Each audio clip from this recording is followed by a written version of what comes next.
और मोहतरमा शहीद की बेटी आसफा भुट्टो डेंटल कॉलेज की ये शागिर्द, मतलब कोई शर्म होती है इनमें कि अपनी मोहतरमा बेनज़ीर भुट्टो के नाम पे कायम मेडिकल यूनिवर्सिटी का पास रखते, और उसको वाज़े सामने कौन लाए। हम तो कहते थे 2 रोज़ कबल परवीन रिंद ने बताया, नवाब जो पीपल्स मेडिकल यूनिवर्सिटी इनकी पार्टी के नाम पे भी जो यूनिवर्सिटी है उसके अंदर भी उसको हरासा किया गया। और सबसे अफसोसनाक पहलू ये कि वो सिंध की बेटी परवीन रिंद कहती है कि जब मैं रो रही थी, जब मैं दुहाइयाँ दे रही थी, जब मैं शिकायत कर रही थी, तो मैंने देखा कि मिनिस्टर साहिबा मौजूद हैं। मैंने कहा हमारी माँ मौजूद है यहाँ, उसने जाके मिनिस्टर साहब के सामने बात रखनी चाहिए।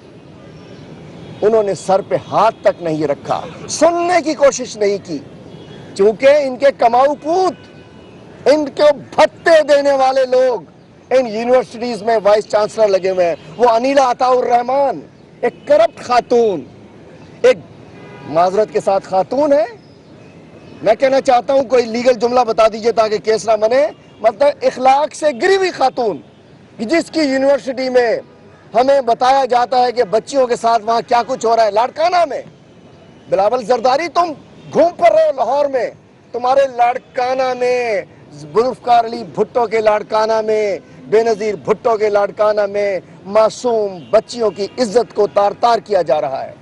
मैं बताना चाहता हूं, ये नम्रता कुमारी और डॉक्टर नौशीन शाह जिनको कहा कि इन्होंने खुदकशी की, कल पता चल गया कि इन्होंने खुदकशी नहीं की। ये लटकी हुई लाश नम्रता कुमारी की है, इस मासूम बेटी की है, जिसने लाड़काना में बेनज़ीर भुट्टो के शहर में खुदकशी नहीं की।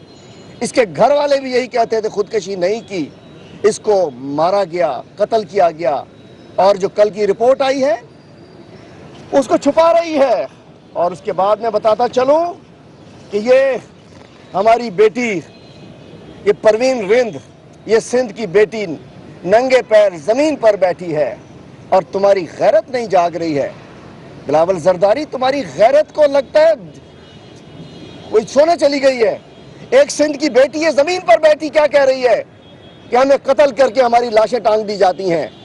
तो मैं कहना चाहता हूं, गुज़िश्ता रोज मिनिस्टर साहिबा ने कहा कि हम जुडिशियल इंक्वायरी करा रहे हैं। अरे भाई, जुडिशियल इंक्वायरी तो आप जज साहब कर रहे हैं, वो इंक्वायरी ऐसे ही है ना, आप शाया करो ना करो।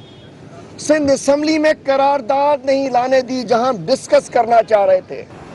मतलब कराची में रहनुमा PTI हलीम आदिल शेख मीडिया से गुफ्तगू कर रहे हैं और उनका ये कहना था कि सिंध में खवातीन डॉक्टर्स को हिरासा किया जा रहा है।